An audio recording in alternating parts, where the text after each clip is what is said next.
Centro de Innovación y Conocimiento. Índice catedrático.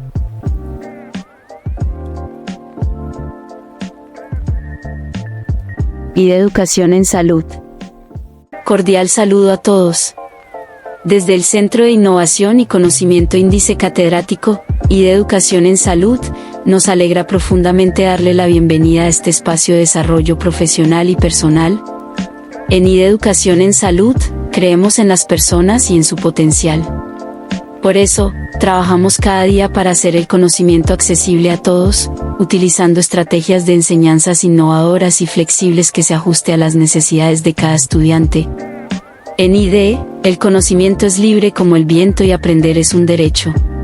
Iniciamos la capacitación de hoy, con la participación del docente Álvaro Edgardo García Uzcategui, terapeuta respiratorio, especialista cuidado crítico cardiopulmonar con más de 32 años de experiencia en la rehabilitación, cuidado e intervención cardiorrespiratoria.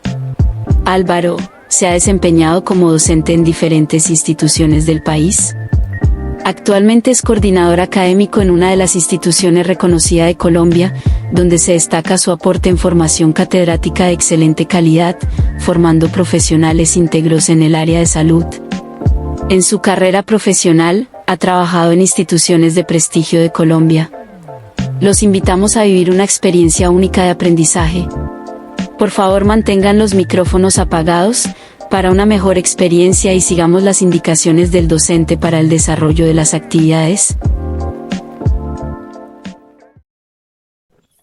Muy buenas tardes, les doy la bienvenida a nuestro segundo encuentro en este tema tan interesante acerca del primer respondiente. En la tarde de hoy vamos a revisar las actividades que un primer respondiente debe lograr a la hora de evaluar integralmente a sus víctimas, a las personas que se ven afectadas a la hora de un desastre o de una emergencia. Esa evaluación que el primer respondiente va a realizar debe ser una evaluación muy rápida, debe ser una evaluación integral a la víctima, buscando prioridades en su atención y logrando así poder clasificar de una manera más exitosa a esa persona afectada por el desastre o el siniestro. No puede demorarse mucho tiempo en realizarla. Debe abarcar los puntos más importantes dentro de el estado general de la víctima. Y por eso esa evaluación le da un ámbito más exacto de en qué condiciones va a encontrar a su víctima. Cuando hablamos de la evaluación que el primer respondiente le realiza a la víctima, es importante tener en cuenta que esa evaluación debe ser una evaluación primaria, una evaluación básica, una valoración cefalocaudal rápida hacia los puntos más claves y las prioridades de las víctimas. ¿Qué debe buscar el primer respondiente a la hora de evaluar a la víctima? Debe identificar condiciones que pongan en riesgo la vida de la víctima, condiciones que sabemos puede generar el deceso de la víctima y que esto implica que el traslado y la evacuación sea inmediata y que sea vital, que sea inminente la atención de la víctima resultado de un desastre o un siniestro. ¿Qué debemos valorar? ¿Qué debemos evaluar? ¿Qué debe primar en el primer respondiente a la hora de evaluar a la víctima? Si la víctima está consciente o si la víctima está inconsciente. Si recordamos el estado de conciencia de una persona, lo podemos evaluar observando si tiene los ojos abiertos de manera espontánea, o sea, que no esté somnoliento. Lo evaluamos además observando si la víctima presenta movimientos en el cuerpo y si la víctima se comunica o nos habla o nos cuenta. Ojos abiertos, habla y se mueve. Es la manera para yo identificar que una víctima tiene alguna alteración en su estado de conciencia o la víctima está consciente. Y diferenciar esa conciencia, diferenciarla de la orientación, que es ya luego evaluarle y preguntarle cómo se llama, dónde está, qué le pasó, qué día es hoy, Eso sería orientación. Es prioritario identificar primero el estado de conciencia. ¿Tiene la víctima los ojos abiertos de manera espontánea? ¿Habla y se mueve? Otro aspecto primario, otro aspecto vital que puede poner en peligro la vida de la víctima es su estado cardiorrespiratorio. Debemos verificar si la víctima tiene dificultad para respirar. Debemos verificar si la víctima tiene alguna obstrucción en las vías respiratorias o si por el contrario, pues la víctima tiene un patrón respiratorio adecuado. ¿Respira la víctima? Otro aspecto importante es el pulso. ¿Tiene la víctima pulso? ¿Está funcionando normalmente su corazón? O por el contrario, encontramos una víctima inconsciente que no respira, que no tiene pulso, y luego más adelante vamos a revisar que es una condición a la que llamamos paro cardiorrespiratorio. ¿Qué hacer ante un paro cardiorrespiratorio? Es otro de nuestro tema y nuestro encuentro en esta formación de primer respondiente. ¿Está la víctima alerta? ¿Habla? ¿Presenta dolor? Recordamos que el dolor en ocasiones nos indica que la víctima presenta un sistema de conducción nerviosa adecuado. El dolor no es negativo porque el dolor indica que tiene sensibilidad. Y saber si la víctima está orientada. Esa evaluación primaria en la conciencia y los signos vitales, pues nos va a determinar si la verdad, la vida de la víctima está en peligro o no, cómo la podemos clasificar y qué prioridad de atención puede tener dentro de nuestra intervención como primeros respondientes. ¿Responde la víctima al estímulo verbal? Hablo y la víctima responde, entiende, escucha, realiza algún movimiento. O por el contrario, la víctima no respira, presenta una respiración, un patrón respiratorio inadecuado, no tiene pulso. Si su víctima no respira, presenta un patrón respiratorio inadecuado o no tiene pulso, en estos casos debemos activar de inmediato el sistema de emergencias médicas o SEM. 911, 123, debemos informar y notificar la presencia de una víctima en estado de atención inminente y que debemos darle la prioridad total en su atención. Cuando hablamos de la parte circulatoria, hablamos del latido del corazón y de la circulación de la sangre a través de los vasos sanguíneos. La prioridad en la víctima es determinar si tiene o no pulso. Debemos tener la capacidad de aprender a identificar el pulso, a entender cómo podemos reflejar de manera externa el trabajo del corazón, dónde tomamos el pulso, cuántas son las pulsaciones, en qué momento puedo yo determinar que la víctima tiene una parada o un paro cardíaco y qué debo hacer ante esa parada o paro cardíaco. Si le voy a palpar el pulso a un adulto, es diferente el lugar a un lactante o a un niño por sus condiciones fisiológicas. No puede ser en el mismo sitio. El pulso se toma en las arterias. Podemos decir que el pulso es ese movimiento, esa dilatación que tienen las arterias cuando pasa la sangre y nos indica que hay contracción cardíaca y que hay una adecuada circulación a través de todos los vasos sanguíneos. Si observamos, hay diferentes puntos para tomar el pulso. Entonces ahí en la representación gráfica podemos ver que hay pulsos temporales, carotídeos, faciales, subclavios, axilares, braquiales, radiales, femorales, popliteos y pedios.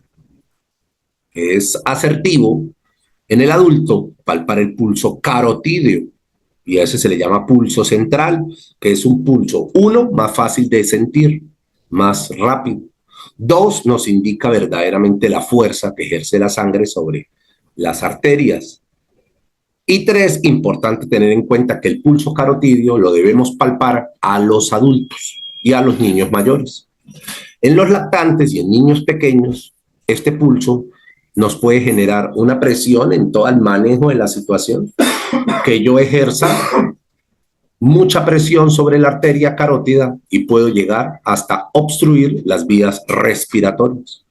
Por tal motivo, no es recomendable palpar el pulso carotídeo en los lactantes. En los lactantes se palpa el pulso femoral, braquial, que no genere obstrucción de las vías respiratorias por exceso de presión. Importante tener en cuenta que cuando palpemos el pulso no lo debemos hacer con el dedo pulgar, porque el dedo pulgar tiene su propia pulsación y podemos confundir el pulso de la víctima con nuestro pulso. Se debe realizar con el dedo índice. Se debe tomar el pulso durante 1 minuto y contar el número de pulsaciones sentidas por minuto. Ya debemos tener la capacidad para entender que la frecuencia cardíaca o el número de pulsaciones normales de un adulto puede oscilar entre 60 a 100 latidos por minuto o pulsaciones por minuto. Y en los lactantes y niños bien pequeñitos puede oscilar entre 100, 120 hasta 140, pero podemos hablar de 100 a 120 contracciones o latidos por minuto. Tener frecuencia cardíaca, tener pulso, nos indica que cardiocirculatoriamente la víctima no está comprometida. Entonces debemos valorar si el pulso es fuerte o es débil. Debemos descartar la presencia de hemorragias internas porque tiene el abdomen distendido, porque la piel es pálida, porque la víctima está sudorosa. ¿Y por qué la víctima se pone sudorosa? Se pone sudorosa porque el corazón empieza a fatigarse por la pérdida de sangre. Se contrae con poca sangre. Y cuando el corazón se va contrayendo y cada vez va perdiendo sangre, se va cansando. Y cuando el corazón entra en una fatiga crónica, pues entra en un bajo gasto, entra en una condición ya de insuficiencia. Y uno de los signos para identificar eso, pues es que la víctima suda mucho. La piel se vuelve pálida o azulosa por falta de oxígeno. Y además de eso, los signos vitales, el pulso empieza a lentificarse, a disminuir.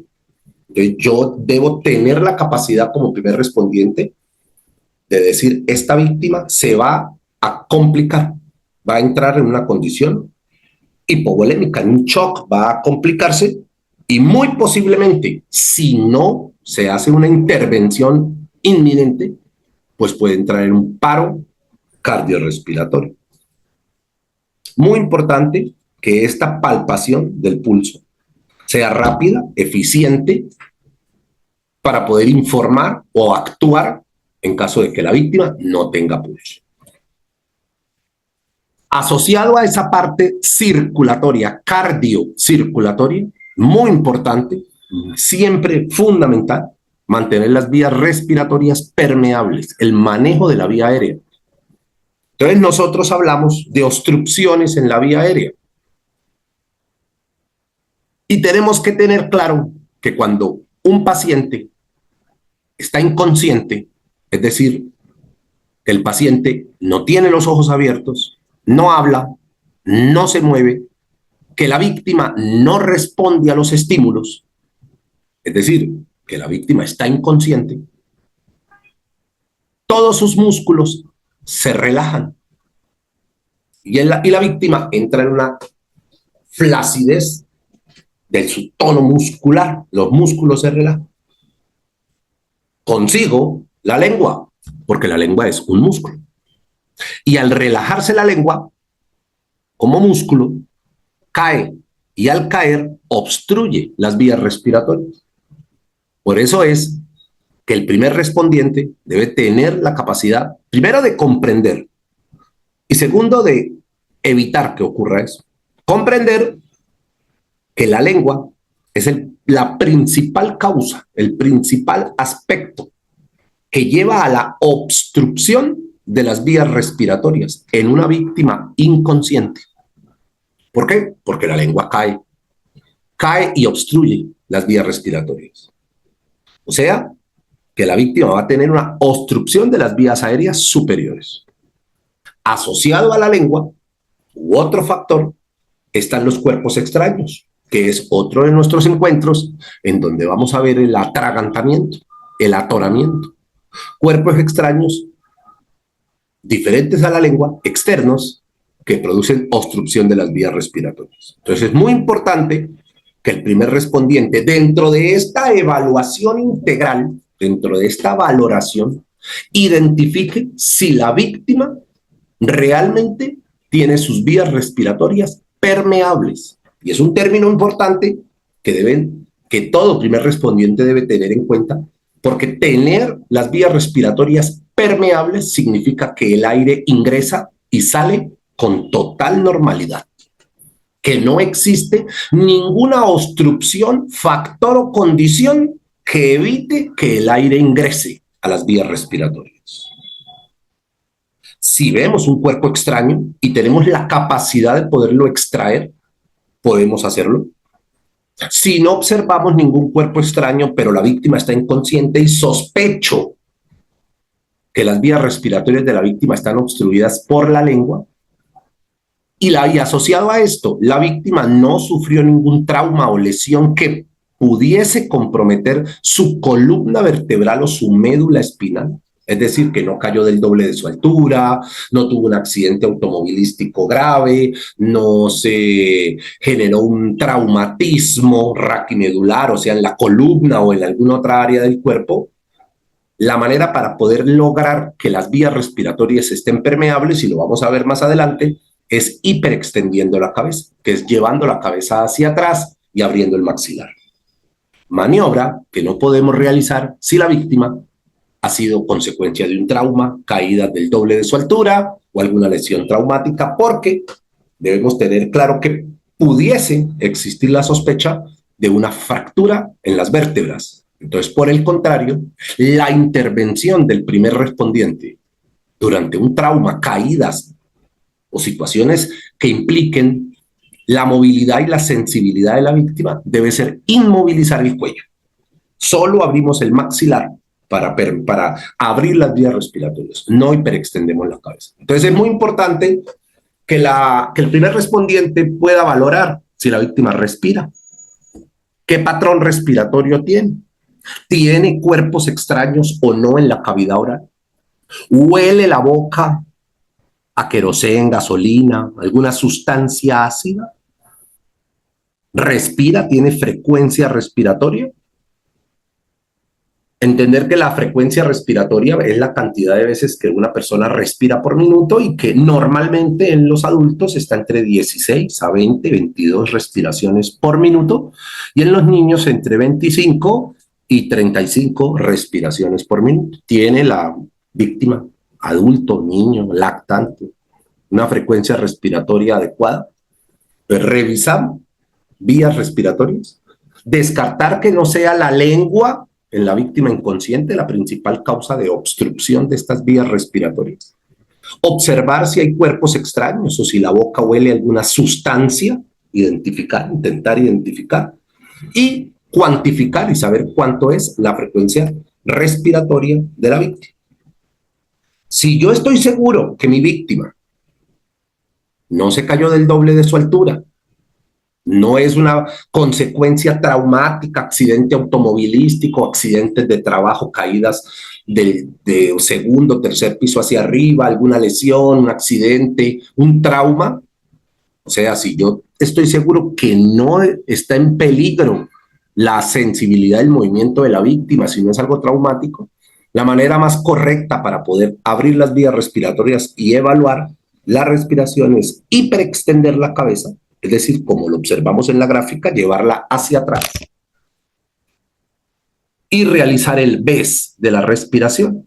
Y el BES de la respiración significa ver, como lo observan las flechas rojas, escuchar y sentir si la víctima respira. Esto se hace posterior a la evaluación del pulso, descartando que no haya posible trauma en la columna vertebral, y observamos si la víctima tiene o no respiración. Muchas ocasiones la víctima tiene una obstrucción de las vías respiratorias. La encontramos no respirando, está inconsciente, no fue producto de un trauma, y solo con el hecho de hiperextender la cabeza, la víctima reinicia otra vez a respirar. Con eso confirmamos que sí era la lengua la causa de obstrucción de las vías respiratorias.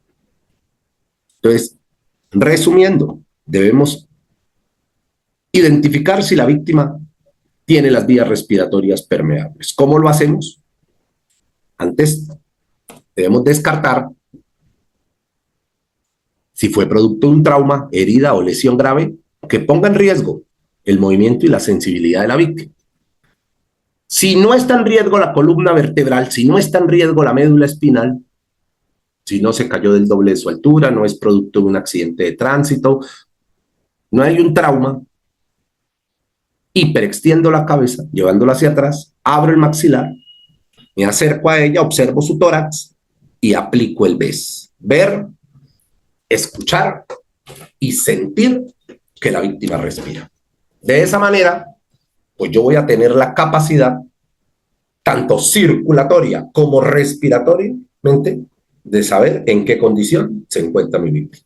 ¿Está mi víctima inconsciente? ¿No tiene pulso? ¿No respira? De inmediato activo el servicio de emergencias médicas e inicio lo que más adelante vamos a aprender, llamado la RCP o reanimación cardiopulmonar.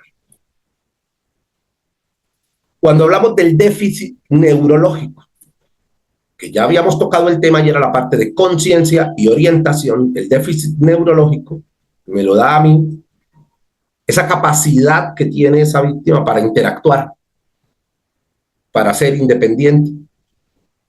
Y ese déficit neurológico se evalúa con 4 letras, la A, la V, la D y la I. ¿Qué quiere decir la A? Está la víctima alerta, responde de manera espontánea a los estímulos del medio, la llaman y voltea, tiene los ojos abiertos de manera espontánea. La V hace referencia al hablar, responde la víctima a los estímulos verbales, contesta una pregunta, responde lo que se le pregunta, así esté mal, pero habla. La D, pues ya empieza la víctima a complicarse neurológicamente, a deteriorarse en su aspecto de neurología, y es responde la víctima solo a los estímulos dolorosos.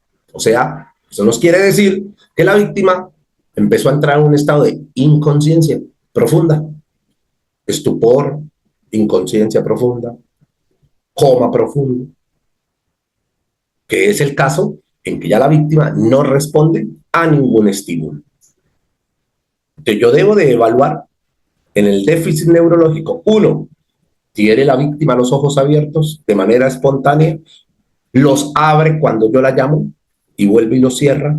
¿Solo los abre al estímulo o los tiene abiertos de manera espontánea? ¿Habla la víctima o solo realiza gestos con la cara, gesticulaciones? ¿O no realiza gestos, pero tampoco habla? Y está la víctima inconsciente entrando en un coma, ya sea superficial o profundo, y no responde ni siquiera al estímulo doloroso. Si observamos y determinamos que la víctima está inconsciente, debemos de inmediato pedir ayuda y activar los servicios de emergencia.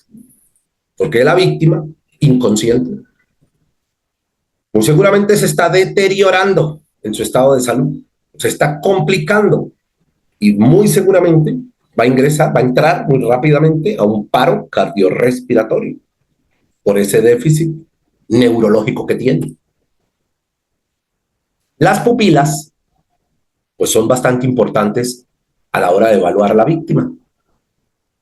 Y las pupilas son llamadas el espejo del cerebro, porque la pupila me dice en qué condición neurológica se encuentra mi víctima. ¿Qué le debo yo evaluar a la víctima? Relacionado a las pupilas. ¿Son de igual tamaño? La pupila del ojo derecho con la del ojo izquierdo. Normalmente deben ser de igual tamaño. Si las pupilas llegasen a ser de diferente tamaño, yo ya voy llevando la conclusión de que la víctima puede tener un daño neurológico, está entrando, está ingresando a un daño neurológico y muy seguramente se va a complicar muy pronto. Las pupilas deben ser de igual tamaño. ¿Cómo lo observo? Pues abriéndole el ojo a la víctima y si tengo la oportunidad de tener una linterna pequeña, observando si cuando le coloco la luz a la pupila, esta se hace más pequeña. Y le quito, le retiro la luz y esta se agranda.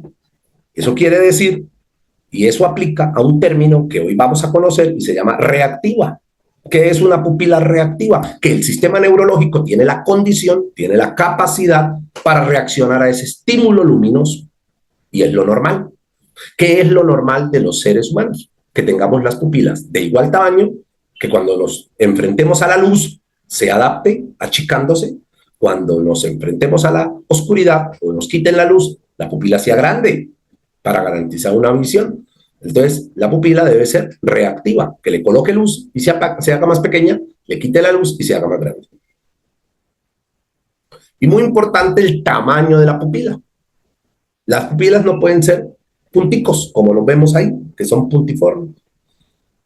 Las pupilas no deben ser de diferente tamaño, sino que deben ser un tamaño 3, que eso se ve más adelante, y deben ser reactivas y deben ser del mismo tamaño. Eso me orienta asociado a si la víctima tiene los ojos abiertos, si la víctima habla, si la víctima se mueve, saber si la víctima está en un déficit neurológico. Entonces, vamos a resumir esos 3 aspectos en la evaluación de la víctima, en esa valoración rápida de la víctima, vital. Y esa valoración vital rápida de la víctima me dice que, mire, la parte cardiocirculatoria tiene pulso, cuántas veces por minuto contrae su corazón, tiene las vías respiratorias obstruidas o están permeables, respira la víctima, tiene algún cuerpo extraño. Y tercero, la parte neurológica, tiene los ojos abiertos de manera espontánea, habla, se mueve, responde y reacciona a los estímulos, sus pupilas son de igual tamaño, sus pupilas reaccionan achicándose o poniéndose más pequeñas a la luz y agrandándose cuando le retiro el estímulo. Eso me da a mí una visión de en su ciclo vital, en su estado vital, pues cómo se encuentra la víctima. 3 términos que debemos tener muy claros como primeros respondientes: exponer, examinar y proteger. ¿Qué exponemos? Las cavidades. Después de mirar la parte circulatoria, la parte respiratoria y la parte neurológica que acabamos de aprender, ahora nos dirigimos nuestra atención en el examen rápido e integral de la víctima. Va dirigido a las cavidades, tórax, abdomen, pelvis. Está íntegra la cavidad, es decir, no tiene ninguna lesión o herida, no tiene ninguna deformidad en algún hueso del tórax,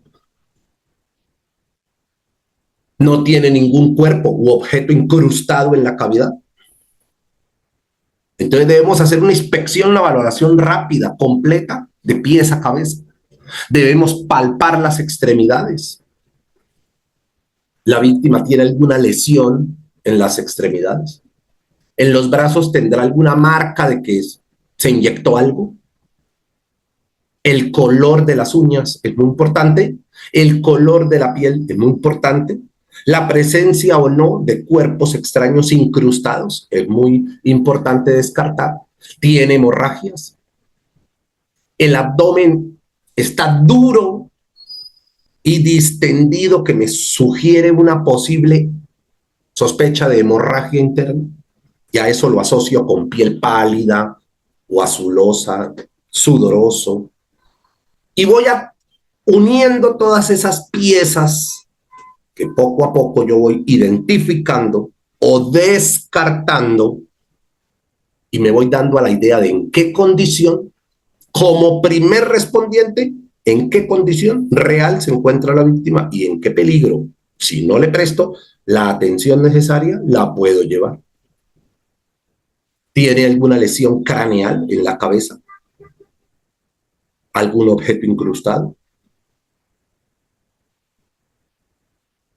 ¿Localiza el dolor? Entonces le pregunto dónde le duele y sabe dónde es el dolor. ¿Tiene alguna deformación, deformidad, alteración, contusión, morados en las extremidades, laceraciones, quemaduras, marcas de mordeduras? Lo importante es que el primer respondiente vaya adquiriendo esa destreza y tenga esa capacidad para poder identificar esas posibles alteraciones y descartar las mismas para saber en qué condición se encuentra su víctima. Muy importante tener en cuenta proteger a la víctima del frío, de la lluvia, de áreas con exceso de calor para evitar deshidrataciones o alteraciones en su estado de conciencia. Si es requerido, pues hay que cubrir a la víctima con una manta, alejarla de los rayos del sol, porque no sabemos en qué lugar pueda ocurrir el evento. No sabemos bajo qué condiciones climáticas o estructurales o de infraestructura pues se pueda presentar el evento. Importante tener en cuenta que para poderla cubrir del sol, para evitar la hipotermia, el frío, para cubrirla de la lluvia, debemos movilizarla. Entonces, muy importante tener en cuenta, siempre hacernos la pregunta importante a la hora del traslado. En este momento, ¿es seguro transportar o trasladar a la víctima? ¿Tengo la capacidad para saber si no la voy a complicar? Yo no puedo trasladar a una víctima con hemorragias activas, por lo menos externas. Yo no puedo transportar a una víctima sin antes haber inmovilizado las deformidades que tengan sus extremidades, sin antes haber inmovilizado el cuello. Así hago un transporte en bloque. Debo tener esa precaución. Entonces, podemos movilizar a la víctima siempre y cuando tengamos la certeza de que ya podemos hacerlo.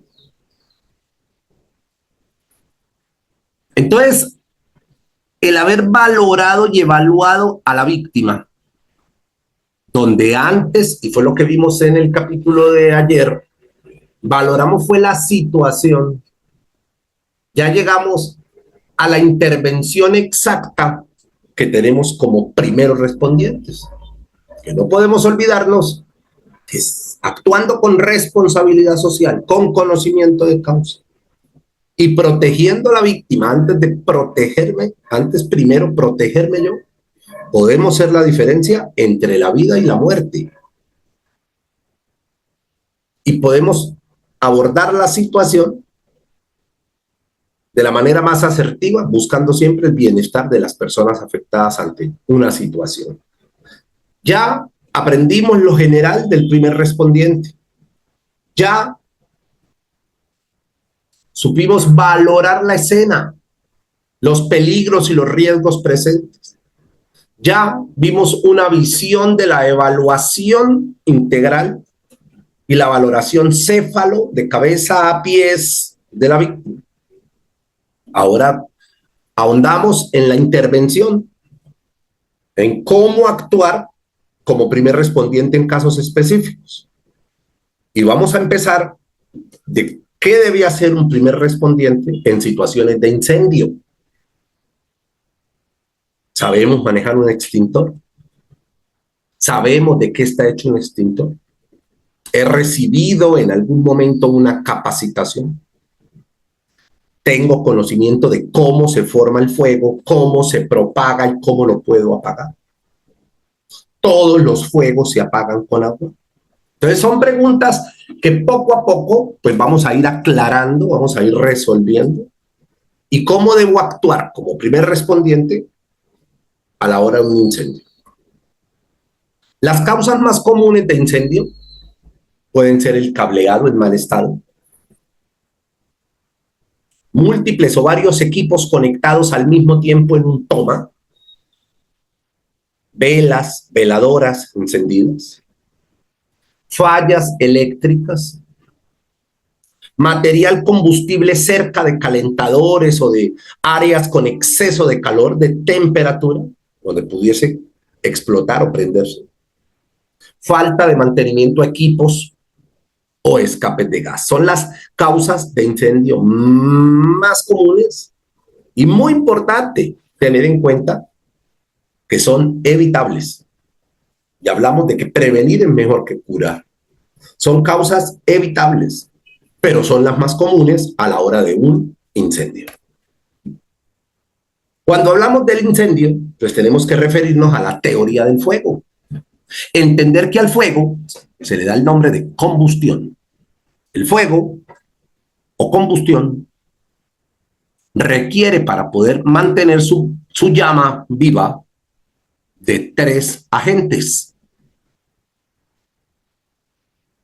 Es un proceso donde esos 3 agentes, como el oxígeno, el material combustible o el calor, generan la vida de la llama, desprenden luz, humo, vapor y gases tóxicos. Y eso que desprende, pues es lo que va a quemar, es lo que va a afectar, es lo que va a destruir, es lo que va a consumir el fuego.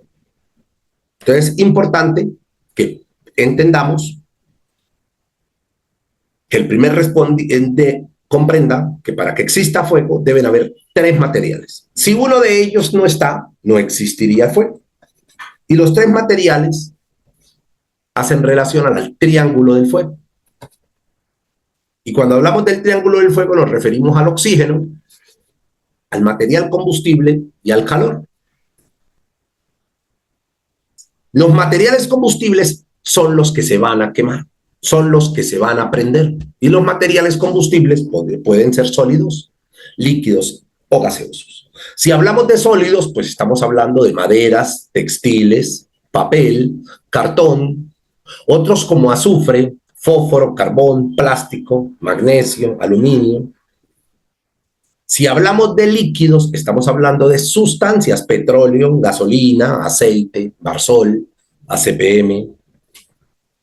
Soluciones o sustancias solubles en agua como alcoholes, cetonas, pinturas, esmaltes.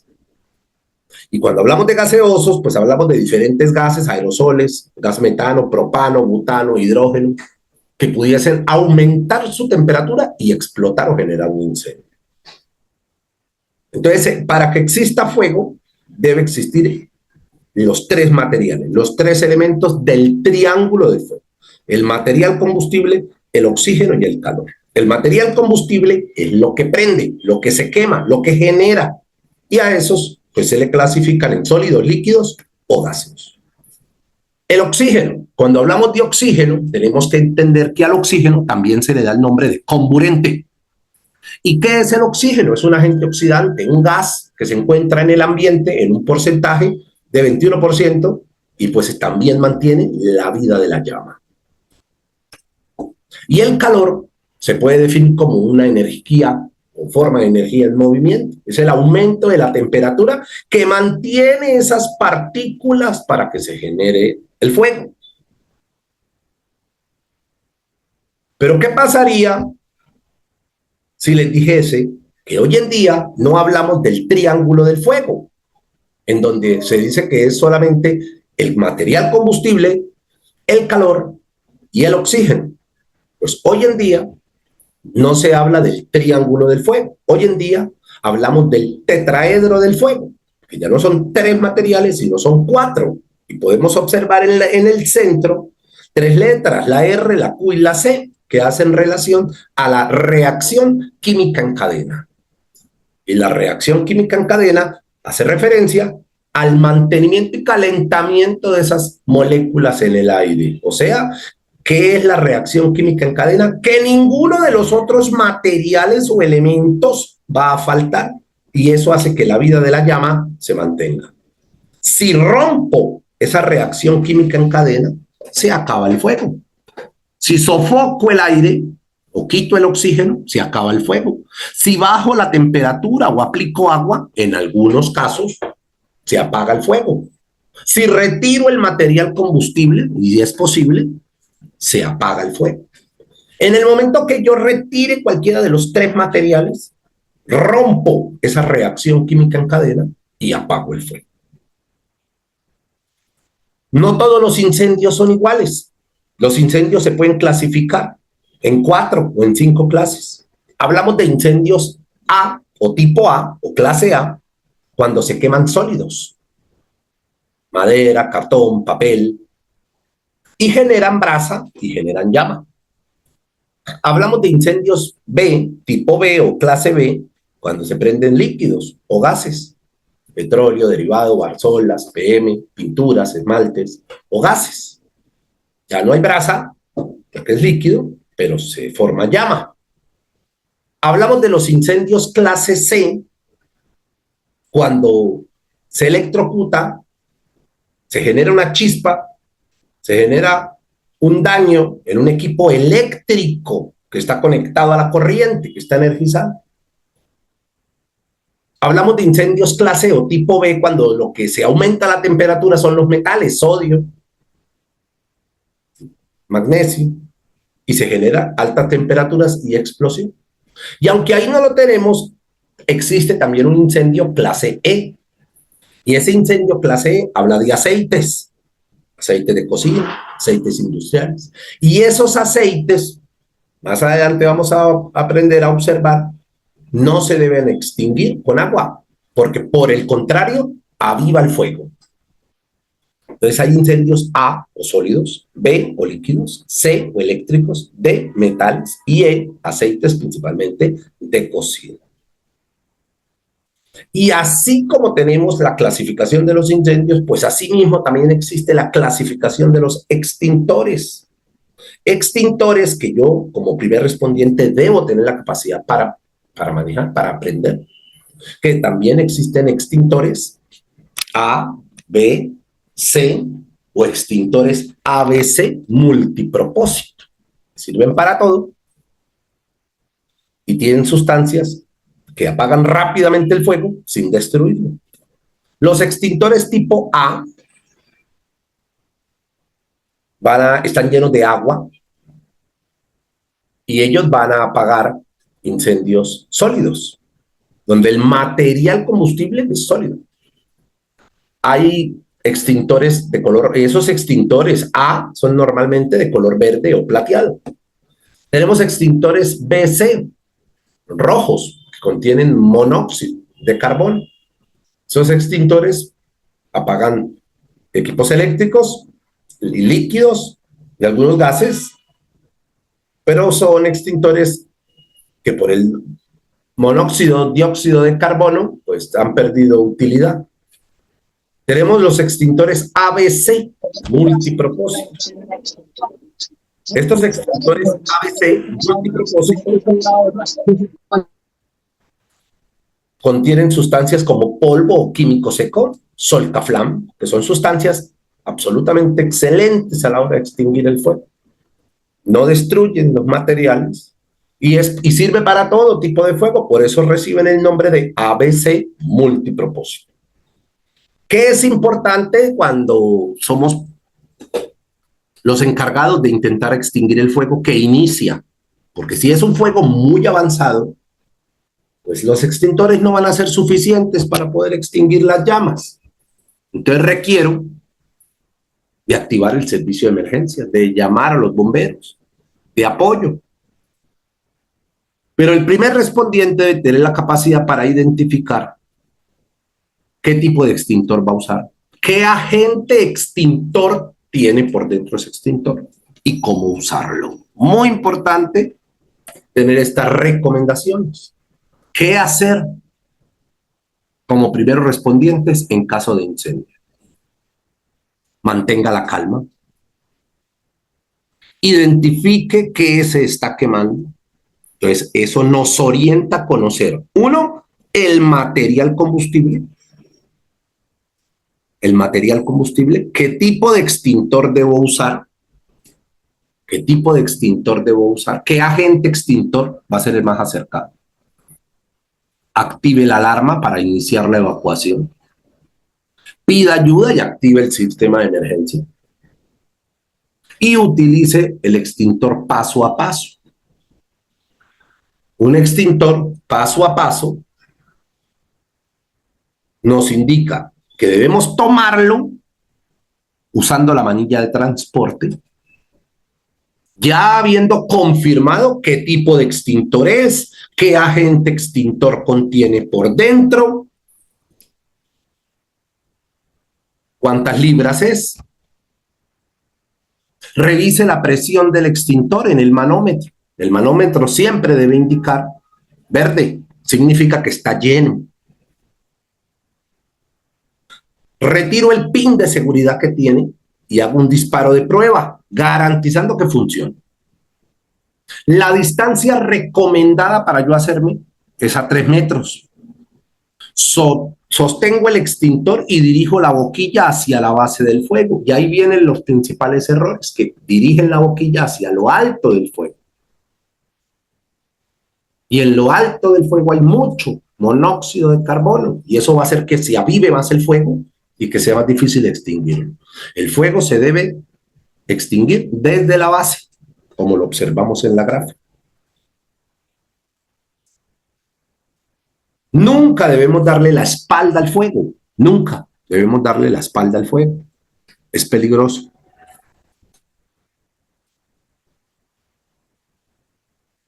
Evacúe el lugar. Si es necesario, humedezca un trapo y se cubre la nariz y la boca para evitar la inhalación de gases y vapores. Me cubro el rostro, la piel de la cara para evitar quemaduras. Debo ser, como primer respondiente, debo ser orientador. Debo orientar a las personas a que evacúen del área, del lugar. No debo utilizar accesorios en caso de un incendio en un edificio. Hay que ubicar los puntos de encuentro. Trabajar de la mano con las brigadas en caso de que estemos en una empresa. Con las brigadas, con los vigilantes si estamos en un centro comercial o en un edificio. ¿Para qué tenemos que trabajar en conjunto con brigadas, vigilantes, trabajadores? Para lograr una adecuada evacuación, para llegar a los puntos de encuentro y saber si llegamos todos. Debo brindar información rápida y certera al cuerpo de bomberos, para que ellos de manera más asertiva y fácil, pues puedan iniciar su labor. Y bajo toda circunstancia, como lo vimos hace un rato, todos los incendios son prevenibles. La gran mayoría de incendios los podemos prevenir. Algunas recomendaciones que debo de adoptar como primer respondiente con responsabilidad social y que debo socializar con las demás personas y orientar a las demás personas a que prevenir es mejor que lamentar. En cuanto a prevención de incendios, tenemos no dejar la estufa o el horno encendido sin vigilarlos. Eso puede generar un incendio. Por ningún motivo debemos permitir que los niños utilicen aparatos en la cocina, se estén en la cocina, ingresen a la cocina sin supervisión. Evite fumar en sitios cerrados o no fume en la cama. A nivel empresarial, institucional, debemos siempre, bajo mantenimientos preventivos, estar seguros de que las alarmas de detección de humo, los sensores de humo que se colocan en el techo, funcionan. Debemos tener un extintor ABC multipropósito que me dé una amplia gama para poder apagar o extinguir el fuego. Tenga un plan de escape, muy importante tener un plan de escape, tener señalizadas las áreas, saber cómo evacuar, poder llegar y ubicar los puntos de encuentro, trabajar de la mano y en equipo con los brigadistas si es que hay. Verificar que los cables, ¿cierto?, de los cableados eléctricos estén en buenas condiciones. No dejar computadores portátiles, planchas de cabello conectadas y puestas sobre la cama. Han habido muchos casos de pérdidas totales, de pérdidas de vida, en situaciones en donde dejan un computador prendido, conectado, prendido, encendido, sobre la cama, sobre el colchón. igual los secadores de cabello. Entonces es muy importante entender que si yo adquiero estas medidas preventivas de no dejar veladoras encendidas y me voy de las veladoras, no dejar sustancias inflamables cerca de lugares con alta temperatura, porque esto puede generar una explosión, un incendio. Entonces, cuando yo llego a ese momento del incendio, pues debo tener la capacidad para identificar si hay o no extintores y la capacidad de utilizar el extintor, de activar el servicio de emergencia, llamar a los bomberos, de llamar a una ambulancia si hay víctimas quemadas, de atender las quemaduras, cubrirlas y lavarlas, de extinguir las llamas, de cerrar la llave del gas, porque puede generar una explosión. Y la capacidad de entender que hay prevención, que hay medidas preventivas en incendios y poderlas socializar con los demás. Una explosión, un incendio, una quemadura severa puede llevar a la víctima a que no respire, puede llevar a la víctima a que no tenga pulso, como complicación de esta situación. Y ese es nuestro siguiente tema, el paro cardiorrespiratorio y, como les dije, el atoramiento o atragantamiento. ¿Qué es un paro cardiorrespiratorio? Un paro cardiorrespiratorio es la ausencia súbita. Eso quiere decir que es inesperada. Eso quiere decir que no avisa, es de un momento a otro. La ausencia súbita e inesperada de la respiración y de la circulación. Es decir, nuestra víctima está inconsciente, no respira, no tiene pulso. Eso es un paro cardiorrespiratorio. Una situación súbita, inesperada, de un momento a otro, donde la víctima está inconsciente. ¿Qué es estar inconsciente? No tiene los ojos abiertos, no habla, no se mueve. La víctima no tiene pulso. Le tomé, si es un adulto, el pulso carotídeo, que es en el cuello, no lo palpo y no tiene pulso. Le tomé el pulso humeral o braquial, si es un niño lactante o femoral, no tiene pulso. Y la víctima no respira. Le hice hiperextensión a la cabeza y apliqué el VES, el ver, escuchar y sentir, y la víctima no respira. Eso es un paro cardiorrespiratorio. Una situación súbita donde la víctima está inconsciente, la víctima no respira y la víctima no tiene pulso. ¿Esto a qué lleva a la víctima? Pues a que no ingrese oxígeno, a que toda la sangre y los tejidos empiecen a tener un déficit de oxígeno, comprometiendo las funciones vitales del cuerpo, como la oxigenación del cerebro.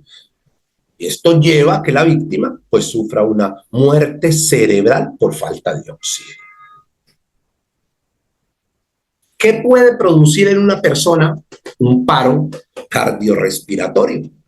La obstrucción, como lo hablábamos hace un tiempo, hace un rato, en las víctimas inconscientes, la lengua es la principal causa de obstrucción de las vías respiratorias, cae atrás, obstruye y la víctima deja de respirar. Pero hay otras causas como la broncoaspiración, que es el ingreso anormal a las vías respiratorias de sustancias sólidas o líquidas, traumas en la caja torácica, una víctima electrocutada, una víctima que ha sufrido un infarto agudo al miocardio, arritmias o alteraciones del ritmo cardíaco al corazón, mala administración de fármacos o medicamentos, formación de trombos, coágulos, caídas, golpes, convulsiones, hemorragias severas. Pueden ser causas de un paro cardiorrespiratorio. Pueden ser causas de que la víctima no respire, de que la víctima no tenga pulso y de que la víctima esté inconsciente. Situación que, recordando, le llamamos paro cardiorrespiratorio. ¿En qué condición voy yo a encontrar a la víctima? Al llegar yo como primer respondiente y al evaluarla y al determinar que la víctima está en una parada cardiorrespiratoria. Los tres signos ya los conocemos. ¿Cuáles son los tres signos? Primer signo, está inconsciente. Recordemos que inconsciente es, no tiene los ojos abiertos, no habla, no se mueve, está inconsciente. Le palpo el pulso, carotidio si es un adulto, en el cuello, humeral o braquial si es el niño, o femoral, en los brazos o en las piernas, no tiene pulso. Abro las vías respiratorias si no ha sufrido un trauma o caída del golpe del doble de su altura. Abro las vías respiratorias, aplico el VES, ver, escuchar y sentir, no respira. Entonces, los tres signos clásicos, básicos, esenciales de una víctima en parada cardiorrespiratoria es: está inconsciente, no respira y no tiene pulso. Pero hay otros, como lo observamos en la gráfica, la piel es azulosa y pálida, los músculos están flácidos, las pupilas, si le observo, están dilatadas. Por más que estimule yo a la víctima no responde a ningún estímulo y la piel es sudorosa y pegachenta. Como les decía hace un rato, el corazón, al verse sin sangre, empieza a fatigarse, a cansarse, hasta que llegó al paro cardiorrespiratorio y logró que la piel se pudiese colocar en esas condiciones, fría, sudorosa y pegachenta. Entonces, ¿cómo es la intervención que debo hacer ante una víctima en parada cardiorrespiratoria? Como lo observamos en la gráfica, debemos adoptar esta postura, verificando que la víctima cumpla con los requisitos de un paro cardiorrespiratorio y debemos realizar la reanimación cardiopulmonar. ¿Y cómo podríamos definir o qué podríamos entender de manera sencilla y práctica qué es una reanimación cardiopulmonar? Son maniobras. Si la hacemos como primeros respondientes, son maniobras básicas. El cuerpo médico, el sistema de emergencias médico, el traslado a un centro asistencial, son maniobras no solo básicas, también son maniobras avanzadas. En este caso, vamos a hablar de las maniobras básicas. ¿Y básicas de qué? De resucitación. ¿Y por qué de resucitación? Porque voy a mantener a esa víctima de manera artificial, obviamente, de manera mecánica, lo voy a mantener bombeando sangre y respirando. Entonces, esa reanimación cardiopulmonar son maniobras básicas que yo como primer respondiente le voy a realizar a la víctima que no respira, a la víctima que está inconsciente y a la víctima que no tiene pulso, y que se las voy a realizar ¿para qué? Para mantenerle de manera mecánica o artificial la respiración y la circulación. ¿Y esto con qué fin? Con el fin de evitar que ocurra muerte cerebral por falta de oxígeno entre 4 a 8 minutos después de un paro cardiorrespiratorio. Sin que se le preste la atención a la víctima, el cerebro empieza a volverse hipóxico, o sea, a faltarle oxígeno al tejido del cerebro. Esta es la postura, la posición exacta, más asertiva y correcta que yo debo tener a la hora de hacer compresiones torácicas, como lo vamos a aprender ahora. Me debo colocar al costado, al lado de la víctima, ubicar el punto que es a nivel del tórax entre los pezones o por encima de la apófisis sifoide del esternón, una mano encima de la otra, y con los brazos, no doblando los codos, los brazos deben ser rectos, arrodillado, y con el peso de mi cuerpo debo hacer la compresión para que de manera mecánica, como lo decía, o artificial, el corazón se contraiga entre el esternón y las vértebras, y contrayéndose el corazón, pues se simule el bombeo de sangre que la va a llevar oxigenada hasta el cerebro. Esta reanimación cardiopulmonar tiene como objetivo aportarle oxígeno a las vías respiratorias, oxígeno que ingresa por las vías respiratorias, pero que luego este oxígeno va a ir a la sangre y a los tejidos finalmente. Otro de los objetivos es comprimir eficazmente el corazón. Cuando yo hago la compresión torácica, yo comprimo el corazón entre el esternón y las vértebras, y eso hace que de manera artificial pues se bombee la sangre. También debo disminuir el grado de la hipoxia o de la falta de oxígeno al cerebro. Si yo le doy reanimación cardiopulmonar y hago contracciones torácicas, pues va a disminuir la poca llegada de oxígeno al cerebro y el riesgo de que la víctima muera o quede con lesiones irreversibles por culpa de la falta de oxígeno al cerebro van a ser menores. Y corregir la causa. Si yo sé que el paro cardiorrespiratorio es porque las vías respiratorias tienen un cuerpo extraño, si yo no lo extraigo, pues no va a mejorar. No va a salir del paro cardiorrespiratorio la víctima que presenta una hemorragia severa si yo no detengo el sangrado. Yo debo detener, intentar como primer respondiente corregir esa causa para lograr de que tenga buenos resultados la reanimación cardiopulmonar. Entonces, lo primero que se debe hacer es la compresión torácica, que hay personas que lo llaman el masaje cardíaco, pero un término más asertivo, más específico, es la compresión torácica. Se deben colocar las manos sobre a nivel de los pezones o 4 centímetros encima de la apófisis sifoides del esternón, de la punta inferior del esternón. No debo doblar los codos. Si yo hago compresiones torácicas y flexiono o doblo los codos, está siendo ineficaz. Para yo poder dar compresiones en el tórax de la víctima, no debo tener joyas, relojes, pulseras, anillos, porque esto puede intentar lacerar o lesionar. Uno, el tórax de la víctima. Y dos, pues no me va a permitir tener practicidad en las manos para poder hacer una buena compresión. Se debe comprimir uniformemente, buscando la frecuencia cardíaca ideal de esa persona, que ya sabemos que está entre 60 y 100 latidos por minuto los adultos, 100, 120 latidos por minuto los niños más pequeñitos y más adultos. El primer paso, la compresión torácica. Buscar el punto, doblar y flexionar los dedos unos sobre los otros. No tener joyas, relojes. No flexionar los codos. Comprimir eficazmente logrando que el corazón bombee sangre. Luego, abrimos las vías respiratorias. Y las vías respiratorias se abren, como ya lo aprendimos anteriormente, descartando que esa víctima pueda llegar a tener una lesión en la columna vertebral o en la médula espinal, hiperextendemos la cabeza, como se observa ahí, abrimos el maxilar y aplicamos el ver, escuchar y sentir que la víctima respira.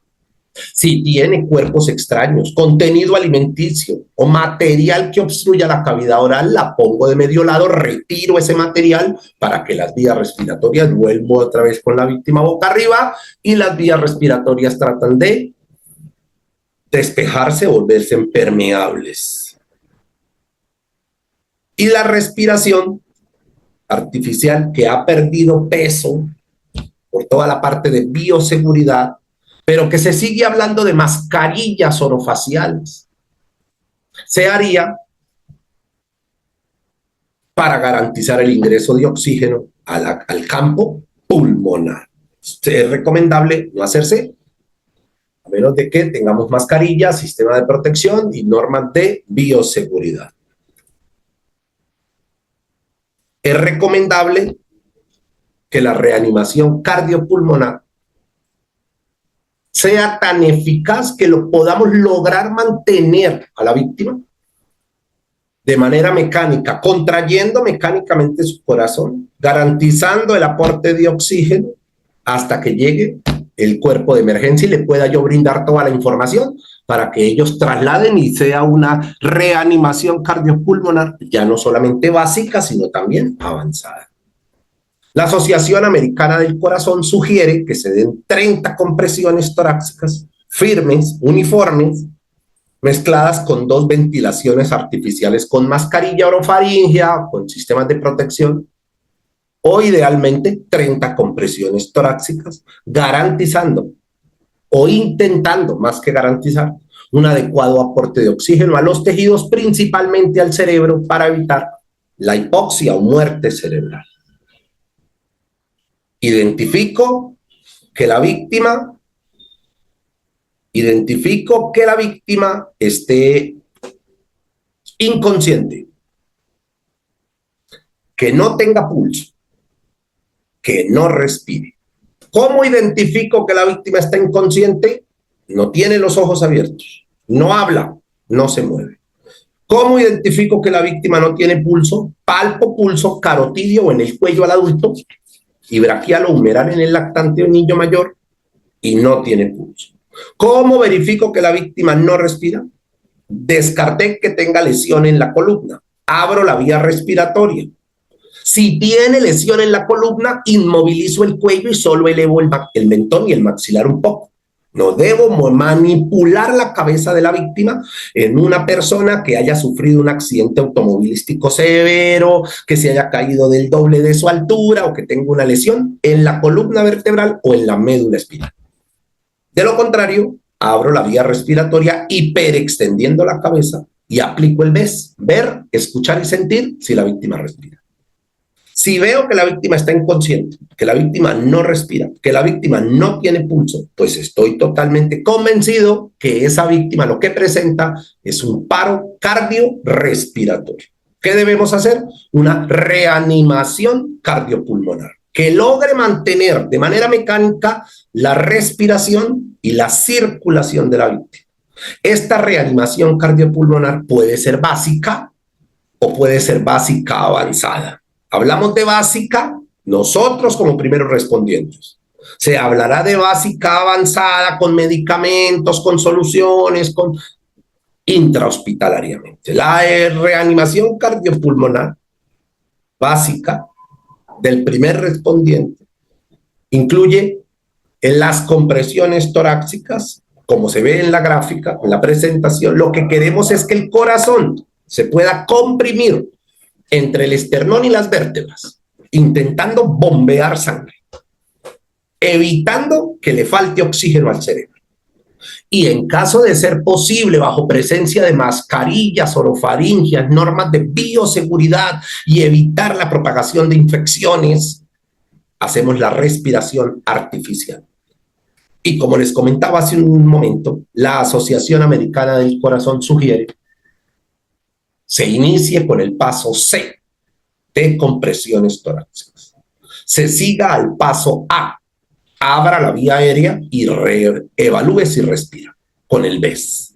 Y sigamos con el paso B. En caso de tener mascarilla orofaringia, de ser posible y evitar el control cruzado de infecciones y cumpliendo con las normas de bioseguridad de respiración artificial. 30 compresiones por 2 ventilaciones de ser posible. Si no es posible la parte ventilatoria, no hay mascarilla orofaringia, hay riesgo de infección, no se cumplen las normas de bioseguridad, 30 compresiones torácicas para lograr mantener un poco de oxigenación al cerebro. Pero ¿qué hacer si la víctima sufre un atragantamiento? ¿Qué hacer si la víctima sufre una obstrucción de las vías respiratorias, pero no por la lengua? Porque esta víctima no está inconsciente, o sea que la lengua no se ha relajado como en una víctima inconsciente. Esta víctima está consciente y eso es complicado porque la víctima se va a desesperar a la hora de sentir que no puede respirar, que se ha atragantado, ahogado con algún cuerpo extraño. Muy común en los niños que son inquietos, curiosos, que les gusta todo llevarlo a la boca, que se puedan atragantar con monedas, con juguetes, con pilas, con comida, con sustancias líquidas ahogados en una piscina o en un río, con secreciones, una víctima de un trauma severo en la calle por un accidente automovilístico que sufrió un golpe fuerte sobre la caja torácica o muy fuerte sobre el abdomen y está presentando vómito con sangre, secreciones bronquiales con sangre y esa misma sustancia, la sangre, el vómito, las secreciones, Lo broncoaspiran, el niño que totalmente horizontal le dieron el tetero y la mamita se descuidó, la cuidadora se descuidó y lo llaman o la llaman a ustedes como primeros respondientes porque el niño tomando el tetero dejó de respirar y quedó morado la piel por falta de oxígeno.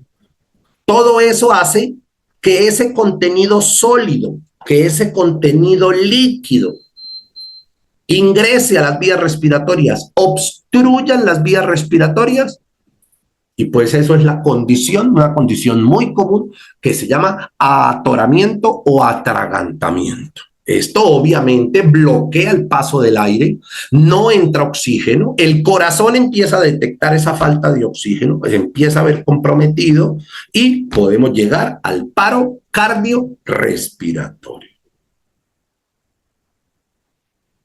¿Cómo podemos saber que una víctima está sufriendo un atragantamiento? El signo universal de toda persona, pues es la sensación de desespero, de nervios, de estrés, se asusta, le sudan las manos, se desespera, pero el signo clásico es que la víctima se lleva las manos al cuello, se aprieta la garganta con las dos manos, intentando de manera desaforada poder desobstruir sus vías respiratorias, muchas veces sin lograr exitosamente cumplir su objetivo, porque el cuerpo extraño, el objeto está incrustado, el objeto no puede salir. Entonces el signo clásico de esta medida, pues es que la víctima se aprieta la garganta con las manos. Las expresiones de la cara dicen mucho. La víctima tiene expresiones de ahogo, de nervios, de susto, de que se está muriendo la víctima. Él siente eso. No puede hablar. Muy seguramente no pueda toser. La piel, por la falta de oxígeno, la falta de oxigenación, la piel se empieza a tornar pálida, fría, sudorosa, es un sudor pegachento, de color morado, lo que uno llama cianosis, la piel de color azuloso morado, porque hay poco oxígeno y empieza a acumularse el dióxido de carbono. La víctima no puede respirar. Muchas veces, en algunas situaciones, estas víctimas que se complican a un nivel importante entran en paro cardiorrespiratorio, caen al piso inconscientes, sin respirar y sin tener pulso. ¿Qué hacer con esta víctima?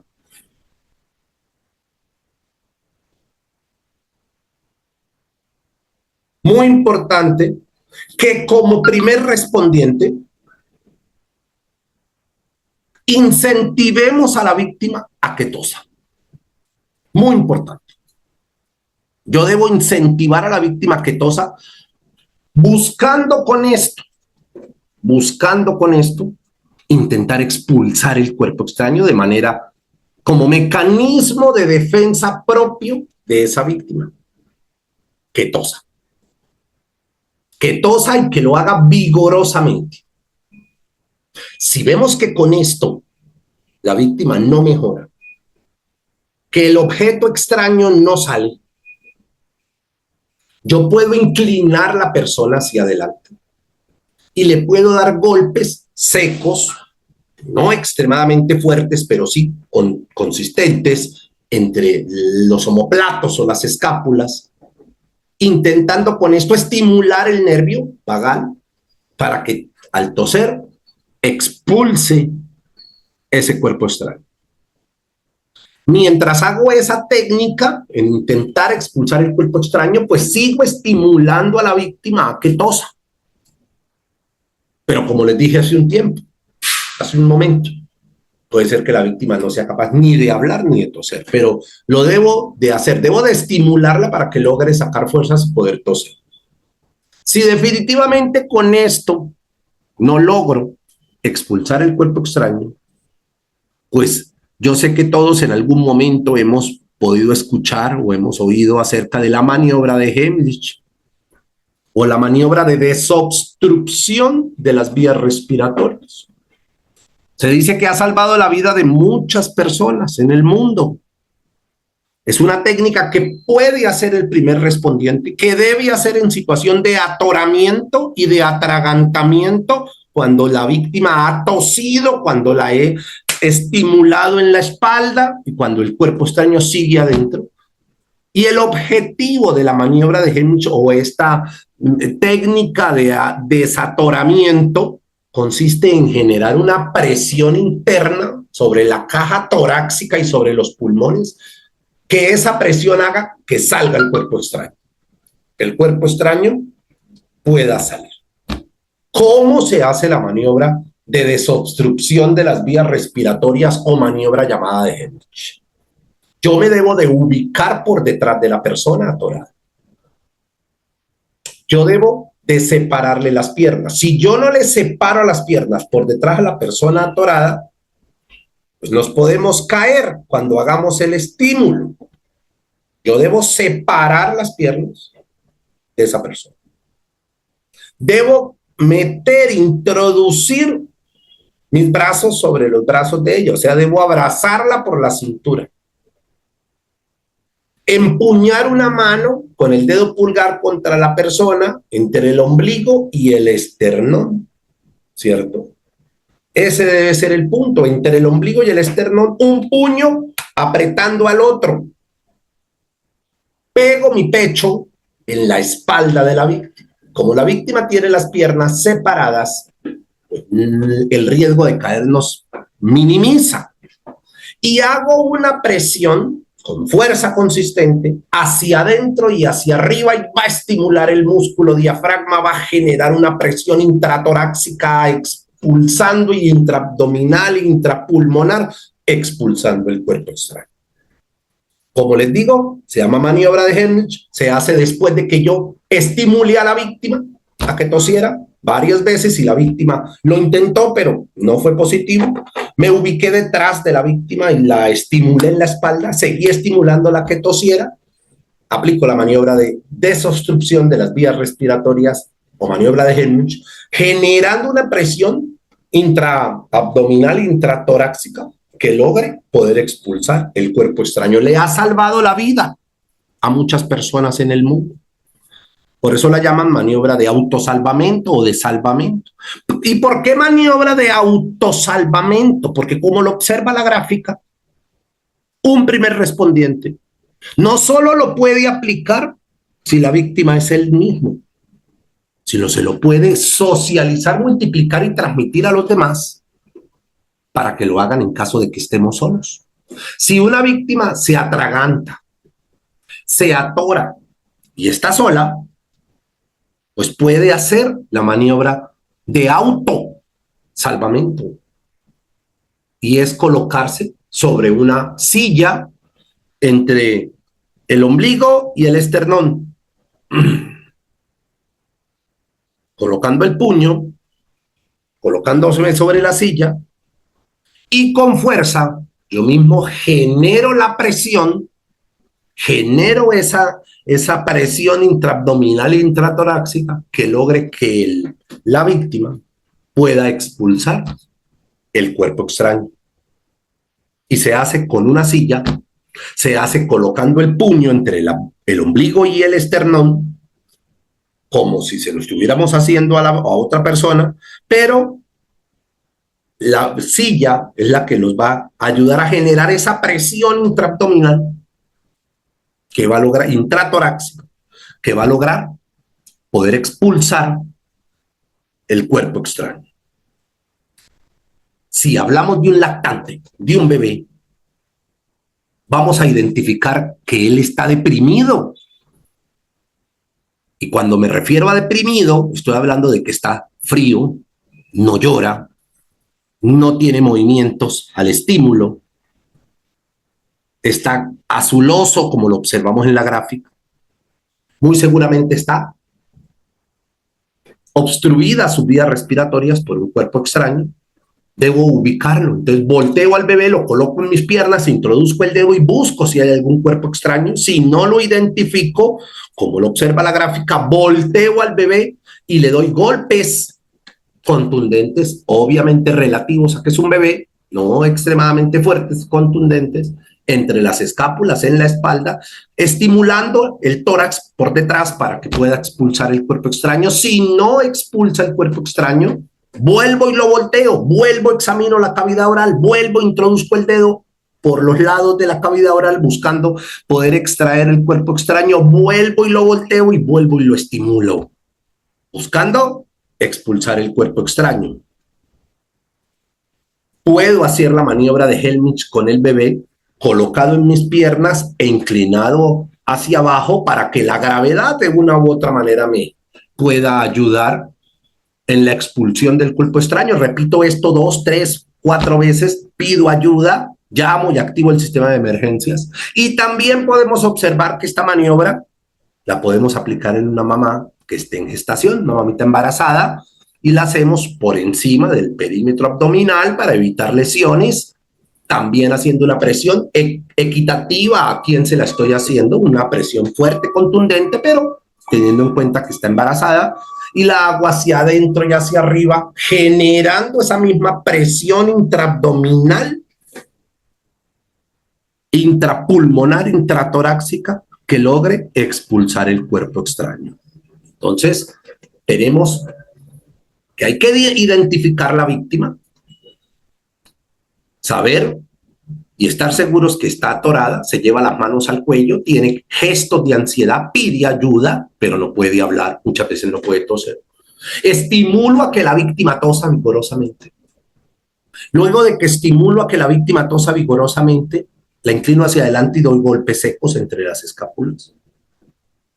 Y si con esto no logro expulsar el cuerpo extraño, pues definitivamente debo de realizar la maniobra de Helmich o desobstrucción de las vías respiratorias. Me ubico detrás de la víctima, le abro las piernas,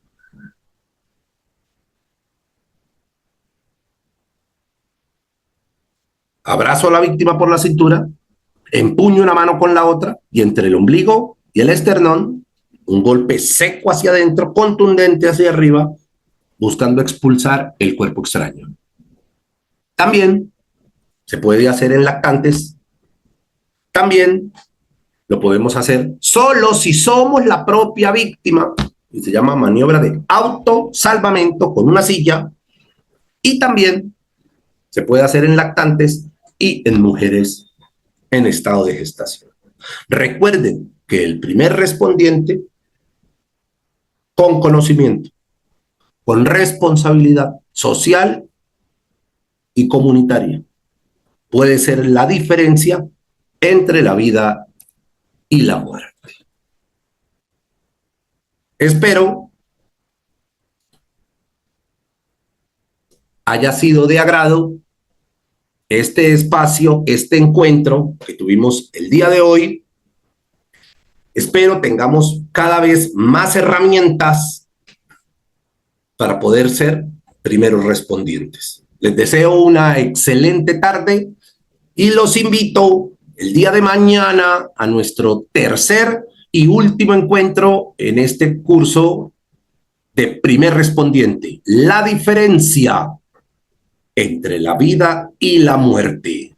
A nombre de Índice Catedrático, les agradezco su participación y espero encontrarnos mañana a la 1:30. Feliz tarde a todos.